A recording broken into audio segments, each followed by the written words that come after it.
there, humans, hippies, earthlings, whoever you are, wherever you are, whatever you're doing, and whoever you're doing it to, with or upon. I'm Bushcron Blitz, and it's wonderful to be back here today with another bit of love. This time it is more Brawling Breakdown.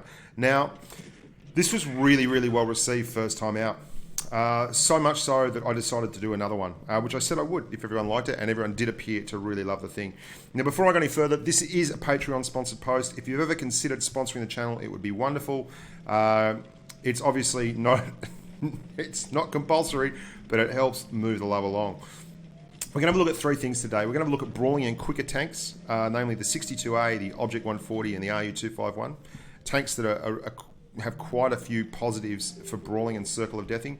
We're going to have a look at some real high-pressure situations where you're brawling for your life and what you should be doing and why you'd brawl. And we're going to have a look at a game where it's not so much the brawling of the tank, which it more moves into the field of concealment and maneuverability and basically playing the game and putting out damage in really, really tight spaces, which is something that's important, and recognizing how a situation differs from the norm or the standard so that you can actually get some kind of joy out of it. And this situation is one in particular which I want to point out.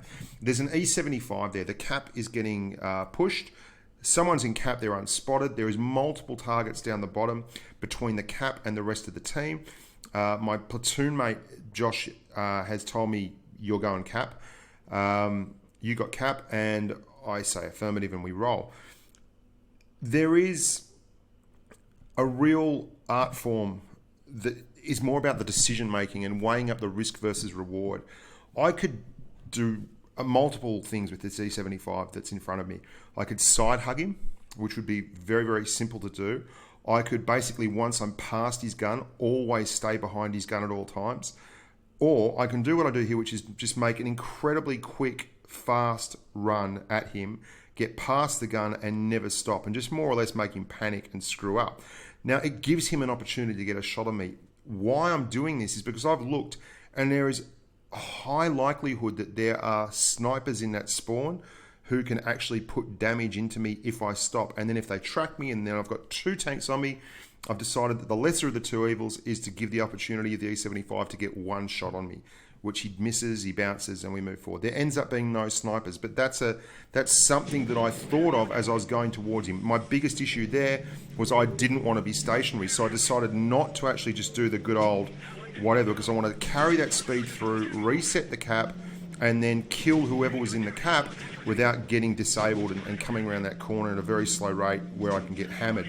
And just as well I did, because you can see here, there's all kinds of shenanigans going on now in the cap where I've got two tier 9s on me and I'm running around doing things. And I'm going to slow this down. I'm going to talk you through what I've done. So I've carried the speed from that E75, never stopped, moved straight forward, and we put all that damage into him, into the cap circle.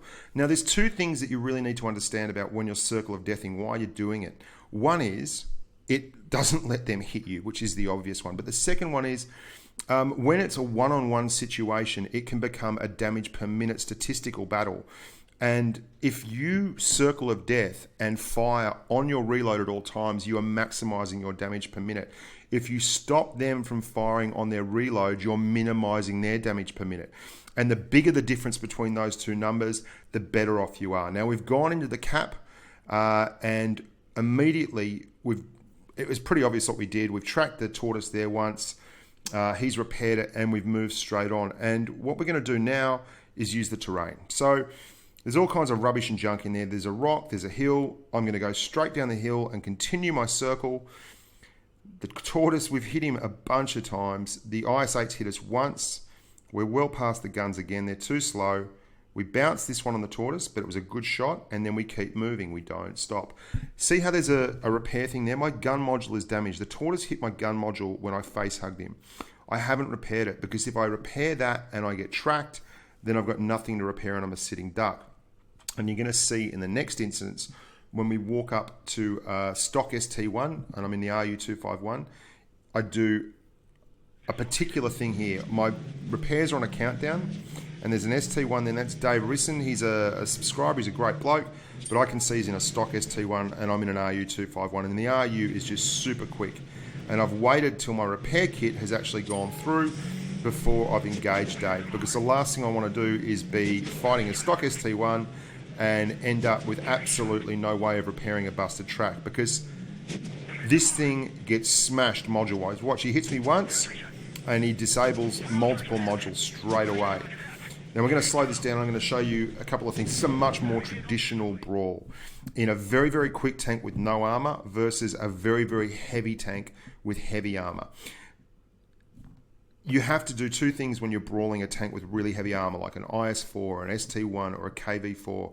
You've got to make sure that you're shooting shots at square angles. And by that I mean, if your gun is pointed at a slight angle and his armor is slightly angled, you're very likely to bounce. You want to constantly set your shots up so they're square. You also want to constantly do the old mantra of keep yourself behind the pointy end. So wherever the gun is pointing, you want to be on the opposite side of that gun.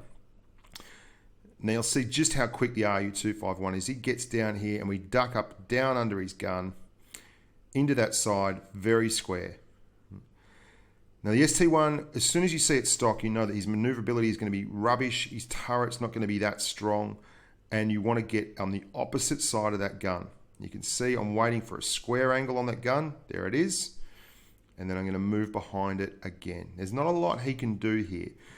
You should never push up on a really, really quick tank if you think the driver knows what he's doing, because basically they will take advantage of it. Now he does the right thing. He gets to the rock. He cuts off my ability to basically traverse around him. So we put one in, and then we try and use speed to reverse back past his gun. But Dave does a good job. He hits me, and you can see immediate module damage because this thing's made of tin. We repair those modules, and that's why I waited for that repair kit to calm down, just in case I needed it. We set him on fire, which he stops, extinguishes, but it's too late. We get another square angle, always looking for a square angle, and we get the kill. That's what a really, really, really quick tank like the RU-251, which is as quick a tank as you will find, can do. Then you get situations like this, which are just literally, you've got to brawl for your death. Now there's an IS-4 here. He is much the same as the ST1. He has a very, very strong armor profile. I want to get square shots on him, and I want to get behind his gun. I've got a T-54 and a T-62A, which I've spotted already, which I know are here, and that's a problem. Another square shot, no worries. I'm trying to get rid of this guy before the 62A turns up and before the 54 turns up. And we do. We succeed in doing that. Josh 8 is also just behind me, and that's why the IS-4 wasn't pushing around that corner. The 62A pops up the top, and this is what I mean about with these repair kits. He's tracked me, which is not nice. I've repaired. We end up killing this. We switch to heat for that round. There's a T-54 coming down. I'm going to point, look at the angle he's got. He's got no angle. I got the side of his track. We get him. We switch back to APCR. The 62A has tracked me once already, and we've got a bounce because we're angling at both of them. 54 gets a lucky bounce. Josh kills him. This is very tough. And so we've done pretty well so far. Unfortunately, we track him, which is not that great. Then he tracks us. Now this is the error. I should have repaired this straight away, absolutely straight away. But because I don't, and I muck around thinking about it and then repair it, I'm not angling my upper glacis, I'm not angling the tank, I've got no chance of catching it on the tracks. And so it really didn't do me any good to repair that late.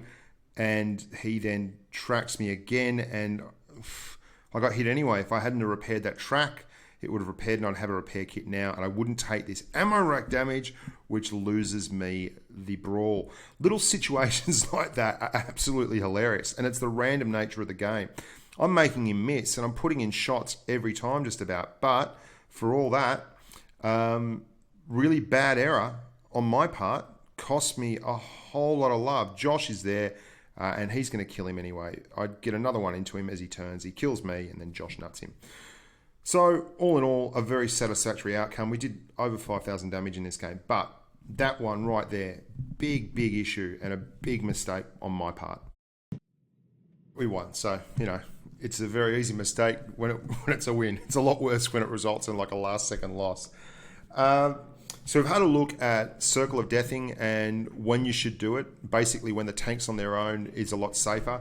We've had a look at the RU-251 doing that and making sure that you're always firing into a flat surface and you're firing behind the gun. So whenever possible, you're behind the gun of the tank, unless the situation calls for it, like on that A75, where you're not sure if there's other targets looking at you and you don't want to slow down. And now we're going to have a look at awareness, situational awareness.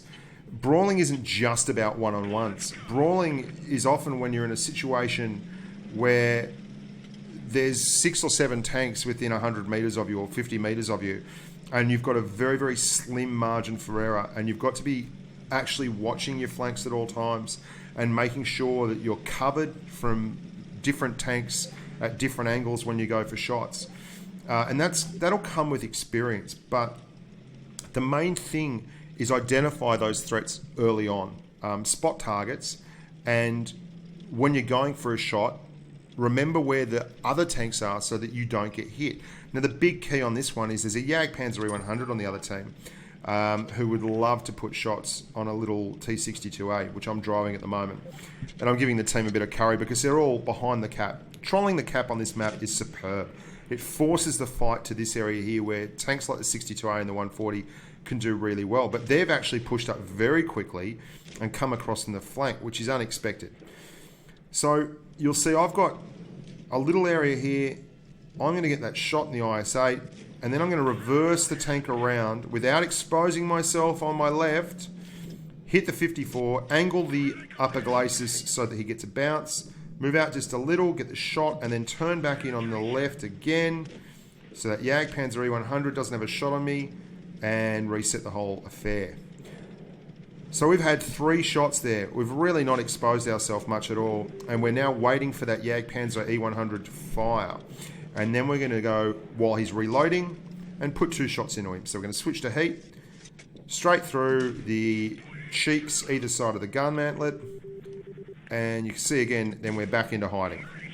No crimes whatsoever. We're surveying the scene. Things are looking a bit hairy at the back. Maybe the IS-7 pushing up. No, still not giving the E100 any shots. That's a speculator, but here's the opportunity.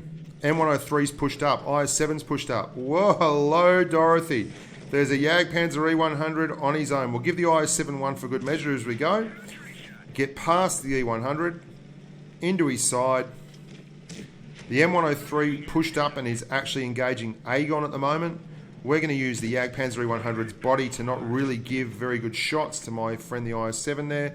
Aegon's going to come over and kill steal the Jagdpanzer E100 because that's the kind of guy he is. And then we're into the IS-7. IS-7 does a smart thing. If you're going to be strafed or circle of death, get your butt up against a wall like that, because it absolutely wrecks. Now I try and square him off, but he's not having any of it. He's back into that wall. Smart boy. All we can really do is try and DPM him down and actually push forward and back and beat him on a reload so that by the time he's coming around, he will finally get one into me. Just there, but it's all over Red Rover.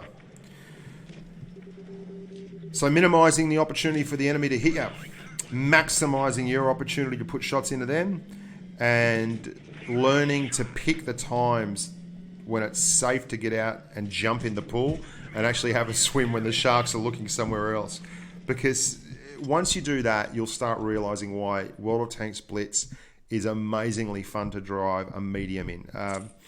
If you get good at mediums and you get fast, quick tanks like the 62A and the 140 and the RU251 and the SP1C and the T54 and the M46 pattern, you become...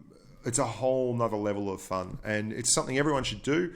But to get there, I think that situational awareness is something you have to develop over a lot of games. So I'm Bushcon Blitz. Thank you very much for watching. As always, think about sponsoring the channel via Patreon, but there's a lot more stuff coming up. So humans, you stay safe on the battlefield.